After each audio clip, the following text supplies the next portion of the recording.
Oh, hey, everybody. I'm just fighting some inflammation here. I don't know if you can see. So, today I wanted to talk about anti-inflammatory foods. And before I continue, hi, I'm Ricky Heller. For those of you who don't know me, I write at rickyheller.com and I share recipes that are free of eggs, dairy, gluten, and refined sugars and that are anti-candida friendly. So, today, I'm continuing with this series that I started of anti-candida superstar foods, and this is the third in the series. So I've talked about anti-candida superstar foods that are candida killers, that directly kill the candida, and I've talked about foods that heal leaky gut, which is another way that you can combat candida.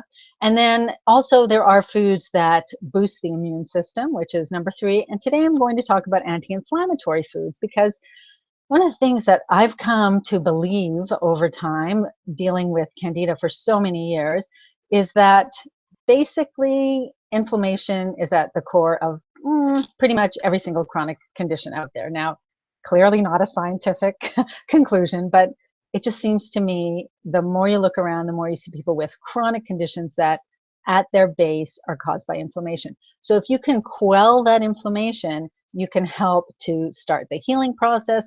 And certainly for candida, you're going to prevent the candida from getting a foothold or a spore hold on your gut and the rest of your body. So today I wanted to share 6 of my favorite anti-inflammatory foods because let's face it, if you can eat your anti-inflammatory meds instead of taking them in pill form or some other form, it's a lot nicer to eat something that is delicious than to put an ice pack on your kneecap or wherever you have the inflammation. So I'm going to share my top 6 favorites, and you'll find lots of lists on the internet with other foods. There are certainly more than 6 foods that fight inflammation, but I just wanted to talk about my 6 favorites. So the first one is actually a seasoning, and it's, you wouldn't eat it on its own, but turmeric or turmeric, how some people pronounce it, which is a spice that is used in Indian cooking primarily.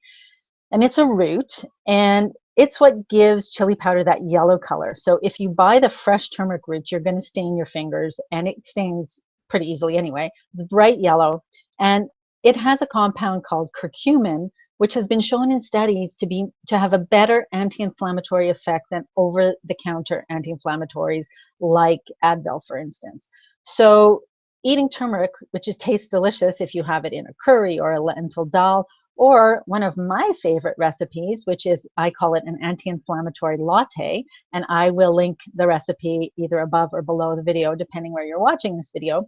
The anti-inflammatory latte can be had warm or cold. It's delicious, and it contains a whole bunch of other spices as well that work synergistically to help combat inflammation. So turmeric, number 1, fabulous. I have it every single day. If I don't have it fresh, I put the seasoning in something that I'm eating, or you can buy it in supplement form. And basically, the supplements are just capsules that contain turmeric. So you'll see they're bright yellow.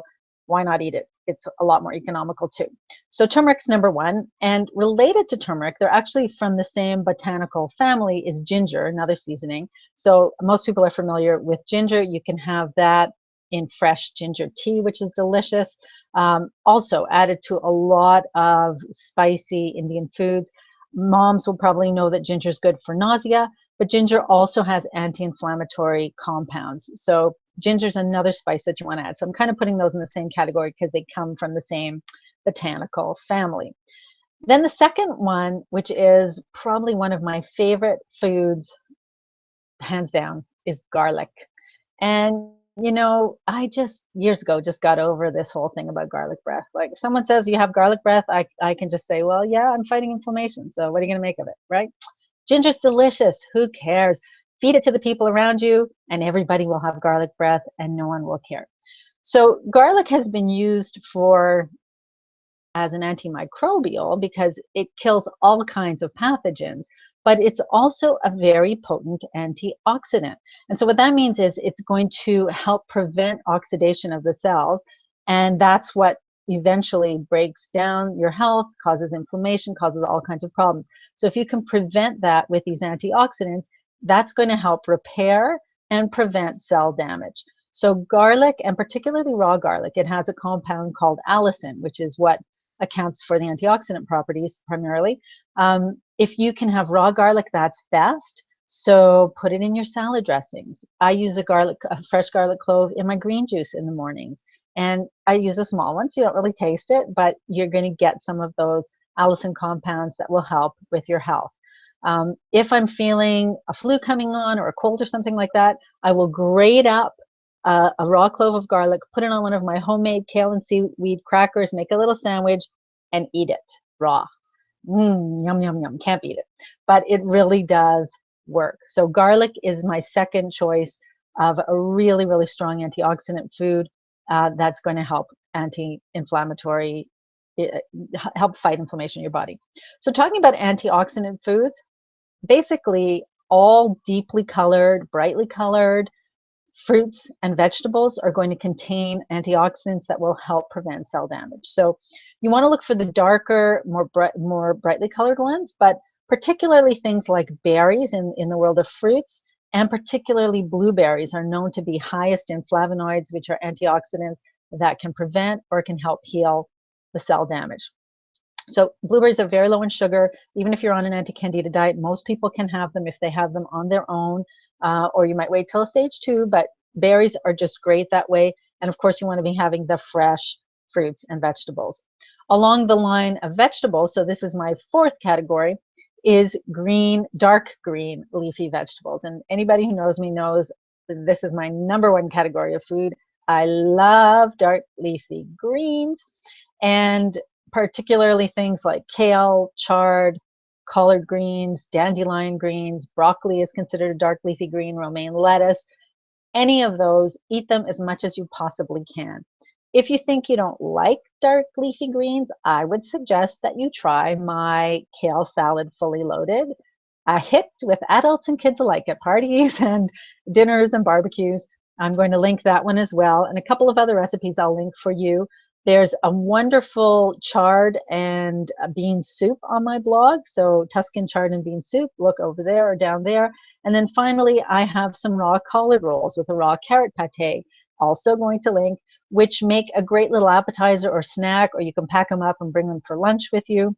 So these are all ways to get more dark leafy greens into your diet. And of course, I didn't mention, but most people know about green smoothies. Just throw some dark leafies into your smoothie in the morning, and you usually won't taste them. They're going to blend in, and you're going to be able to benefit from those really potent antioxidants that way too. Another category, and this isn't a food per se, but this particular oil can be gotten in different foods, is omega-3 fatty acids or omega-3 oils.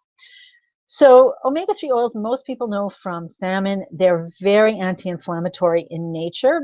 Salmon and other fish. However, there are lots of plant-based sources too. So if you think seeds, nuts and seeds, but primarily seeds, things like walnuts are very high in omega-3s, flax seeds, chia seeds, hemp seeds, all great sources of omega-3s. And also one we don't think of all that often is seaweed. So again, a lot of people think, oh, seaweed, I don't want to eat seaweed. If you like sushi, you already eat seaweed, great.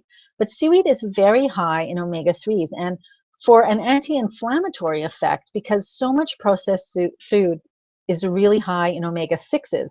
And our body needs a balance between omega-6 and omega-3s. The ratio should be much higher with the omega-3s, but most of us eat many more omega-6s. So what you want to do is amp up your omega-3s, and those foods I just mentioned have more omega-3s, so they're a nice balance. Similarly with seaweed, you'll get a lot of omega-3s. So it can be pretty much any seaweed. They all have different levels, but they're all good in that regard. So if you like sushi, or if you want to add arame to salads, or boil your beans in with some kombu, all of these things will help. And seaweed is also a great source of iodine, natural iodine, which for someone with candida is often a deficiency. So you want to be sure you have enough iodine if you're fighting candida, and for your immunity, your immune system to work optimally. So seaweed is a great source that way too. I have a recipe for seaweed snacks. They're just they're almost like chips on my blog. And I will say, I'm going to link the recipe as well, but caution with these because they're so good you could eat the whole batch at once. Not that I have any personal knowledge of that or anything. they're fabulous. So if you're thinking you don't like seaweed, that's a good way to acquire your seaweed.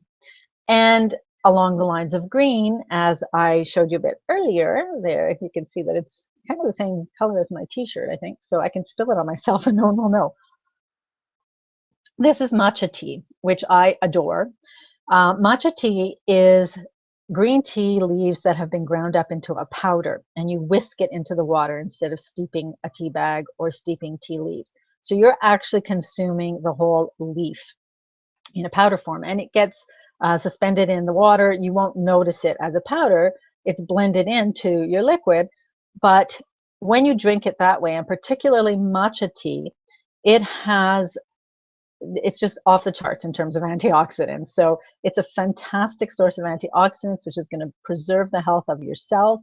And matcha tea has more antioxidants than just about any other plant-based source, higher than wild blueberries, which were previously considered one of the very highest sources of antioxidants. So they're great as well. So those are my choices for my favorites, and I think some of the easiest to integrate into your meals every day. Turmeric and ginger, garlic, those are seasonings you can put in foods. Brightly colored fruits, vegetables, particularly green leafies. Think green tea, matcha tea, which is green, and then finally omega-3s, which you can acquire from things like nuts, seeds, and seaweed. So I hope that was helpful for you today. We've got one more in the series of Anti-Candida Superstar Foods, which is going to come up next time. If you found this information useful and you like this video, please do give it a thumbs up. But more importantly, share it with somebody that you think it will benefit. If you know someone who's dealing with chronic inflammation or any of the conditions that come about as a result of chronic inflammation and they need to combat it in a natural way, and they're a lover of good food, tell them about this video and tell them about some of the foods that they can eat. Okay, everybody, I hope you have a great rest of your day, and I'll see you next time. Bye.